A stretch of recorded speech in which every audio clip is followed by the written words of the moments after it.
Hello, everybody. Welcome to Clarity in Commerce, a new interview series brought to you by the Mars Agency, where we are hosting candid conversations about game-changing trends in commerce with some of the talented, forward-thinking professionals who we have the pleasure of working with on a regular basis as clients and partners.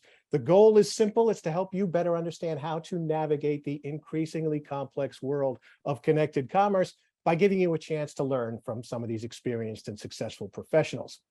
Our topic today is a practitioner's guide to optimizing retail media. And our guest is Martia Catanzaro, who is Customer Development Director for Amazon at Mars Pet Care. Now, Marie has been with Mars Pet Care for 6 years, previously served as the OmniShopper marketing team leader across the grocery, mass, and pet specialty businesses. Before Mars, she worked in consumer and market insights at Procter & Gamble. So Marie, thank you so much for being here and welcome to the stage. Thank you for having me. I'm super excited to be here. This is definitely a passion topic of mine, so excited to be here to talk about it. Now, when you were talking about the evaluation criteria before, two of them were related to data, right? One on the audience side, one on the measurement side.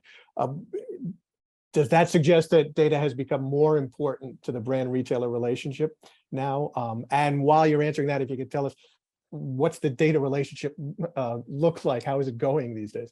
Yeah, there's a great quote that I saw a couple of years ago from Bloomberg, where it's talking about retail media networks, and they're quietly courting big brands with sales pitches that go something like this: like, Facebook may know what your customers like, and Google might know what they want, but only we know what they actually buy. And so at the end of the day, what makes retail media networks unique versus traditional media networks is truly knowing the audience's buying behaviors and having ability to access this for both insights, execution, and measurement. So I would say the data relationship is definitely a work in progress as companies are building out some internal data capabilities as well, and having the ability to ingest more than this data. I mentioned that earlier, like, are you getting a PowerPoint? Are you getting Excel? Are you getting real time? Are you getting a data feed, right? Those, it's not even just the quality of the data, but it's how do you get access to it?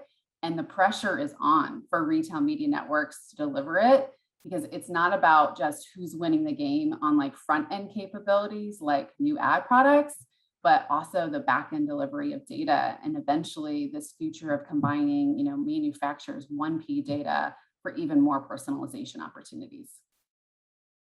Okay, in terms of improving the relationship, what areas do you think are really important for becoming more transparent in the data sharing? Yeah, I think the most critical areas where data still needs to be more transparent is on the how behind ROI calculation. I mentioned that earlier. Not all retailers are providing it, and even if they are, there's some mystery still to be solved. And in those cases, they're also kind of grading their own homework. So it's important to make sure that the teams that are operating with them have a very clear understanding of how they were doing it. I do think for organizations that have the resources and desire, data access would be next. So it's not just the how, but now it's how do we get access to it, and getting the most granular and most frequently delivered data with the ability so that organizations can now grade their homework can be absolutely transformational for any business operations. It's obviously a very resources intensive process, but if manufacturers want to increase their investments, and have a significant amount of funding in retail media, building those internal attribution models will be a key competitive differentiator, not only for brand growth, but for managing retail media networks and our businesses in the future. Okay, if we could stick with the partnership for another question, are there other areas in the retailer-supplier relationship that could also use a bit of an upgrade? Yeah, there are a couple of areas, I would say, probably 3 of them, where this partnership could absolutely be better. And I think the number one thing is the most simple, is just connecting the retailer to retail media. There shouldn't be 2 conversations between the retail side and the merchant side and the advertising side. We're all serving the same shopper, and that shopper journey shouldn't be different depending on who you're talking to. I think the next one would be defining truly the ways of working and what a partnership means. So this is a two-way street. We should define what success looks like and a roadmap to get there. It's an extremely competitive marketplace now, and retail media networks should look and see what their competitors are offering across different manufacturers. And then the last one for me is a little bit about that transparency. So it is no secret to anyone that this is a highly profitable revenue stream for retailers. So what they are looking for is investment, and then maybe it's an investment in a certain way against certain brands or certain ad products. And then what do we need? I think we should be clear as manufacturers on the role that we see these networks playing and be able to clearly call out and define our KPIs and how we're measuring them. Okay, if we can stick with partnerships for a second, but a different kind. You mentioned up top work with agencies. How has the agency partnership changed in response to everything else that's been going on? Yeah, I'm seeing a very interesting dynamic of some of the more traditional media agencies trying to expand their reach into retail media and selling their expertise as, experts in media as their reasons to believe that they can operate effectively. Some of the challenges that I've seen so far has been that they don't really understand, in most cases, that shopper and retailer dynamic. It's not the same as negotiating with Google or Facebook. And there are some real challenges and consequences of mismanagement of like the negotiations, the plans, the funding, the execution. If a buyer is expecting to see a campaign go live on X date and it doesn't, or X amount of dollars were committed and then they get cut, it creates a very challenging conversation that has real consequences on the retail side. So as much as the retail media networks want to be treated like media companies, they're going to be the first to go to the buyers or the merchandisers if something doesn't go to plan, especially budget changes. So in my opinion, we should always treat retail media networks as retailer first and media agency second. And then lastly, I think there's some other challenges around the data that is available is far beyond what many traditional media agencies can ingest and use to make both media and search decisions. So that's a pretty broad statement, as there are many companies and agencies out there that can. And so if you're in the position to bring this data in-house, find experts you can partner with to truly understand that this is not just media, it's retailer media, and use that criteria if you're going to select any agency based on their previous experience with retail media. Okay, now if we can catch up with your role at Mars Pet Care, and we mentioned earlier, Amazon kind of is the forerunner of all the retail media networks that are out there now. What would you say that the other networks should be learning from Amazon? And then on the flip side, what should Amazon be learning from retailers? Yeah, that's a great question. I wish they all could, talk to each other or learn from each other, but obviously that's a competitive disadvantage most likely. But, in terms of from Amazon, I would say, based on my experience, they've have, just amazing data availability that we can get through API feeds, which has been helpful, right? It's going from the PowerPoint to the Excel to the dashboard to now like we're getting the data and we're ingesting it daily. So, I think all retail media networks need to find a way there. Not all organizations are going to have the resources to support that. So one step above that's going to be having some sort of, tool that you can access in real time for data, but best in class is going to be having that data available through API.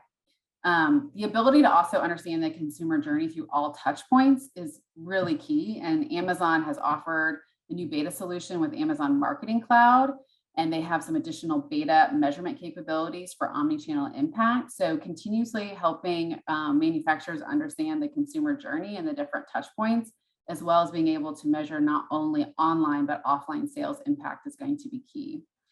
And then the last, which is a lot of conversation we're having, is that a large majority of the Amazon ad products are available self-service versus managed service. And I believe, based on my experience, that self-service is the best route to go if companies can find the resources internally or with an agency to manage it.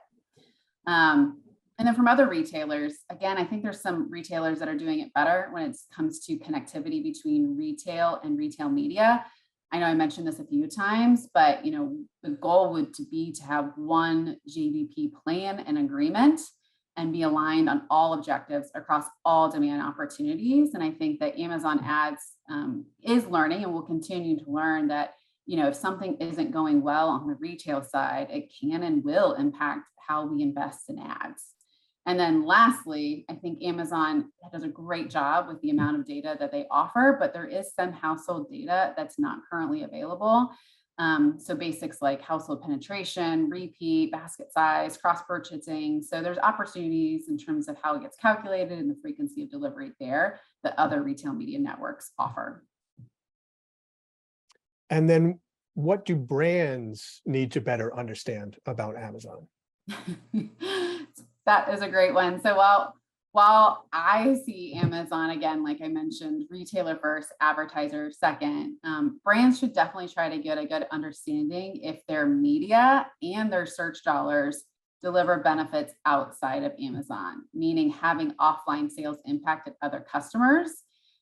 Because I think we're going to see a future with Amazon where it's not just about building your Amazon business, it's about building your business, right? So Amazon is projected to be the second largest advertiser in the world and the largest retailer in the US by 2025, if not earlier. So their influence in the market will continue to be significant. So understanding how your investment not only impacts your business with Amazon, but also technically against Amazon with other retailer accounts will help you set up some of those conversations with your senior leadership on how to approach funding rates in the future, as well as the planning and execution process. Okay. Final question, and this is based on your experience as an executive at Mars Pet Care. Do you have any tips for keeping your pets from interrupting video conference calls? Well, of course I do. You can always keep them busy and very happy with some Greenies dog treats or Temptation cat treats. But I mean, in all seriousness, I love it when I get to see and hear our furry family members during video calls. I can say my dog Charlie gets pretty excited when the Amazon truck stops at my house, which is somewhat frequent these days. And he is the first to let me know when something is being delivered. So it's great to work with our pets. It's great to have them, around, and, we can always give them a couple of treats to keep them busy for a couple of minutes while you're on video calls. Awesome. That wraps things up for this episode of Clarity in Commerce. On behalf of everyone here at the Mars Agency, I just want to thank Marie Catanzaro for giving us all of this amazing insight today. Marie, thank you so much for being here. Thank you so much for having me. It was a great time. Thank you. Also want to thank everybody out there who joined us today. We know your time is valuable, so we appreciate you giving us some of it. We hope you're walking away with some actionable insights that you can use to make your jobs a little bit easier, your work a little more productive. If you need more information about retail media, I strongly encourage you to visit the Insights and Thinking blog on the MarsAgency.com website, where we have a lot of white papers and reports and articles that can tell you pretty much everything you need to know, including especially part 1 of our interview with Marie, where she presents some really great strategies for evaluating which retail media networks to partner with and how to determine spending levels. We also recently published the 2nd edition of our Retail Media Report Card, which this time around evaluates the strengths of 12 retail media networks across 62 different criteria that are critical to success, including many of the capabilities that you just heard Marie talking about. And then, of course, we hope to see you back here again in a couple of weeks for the next edition of Clarity in Commerce. Thanks again, and take care.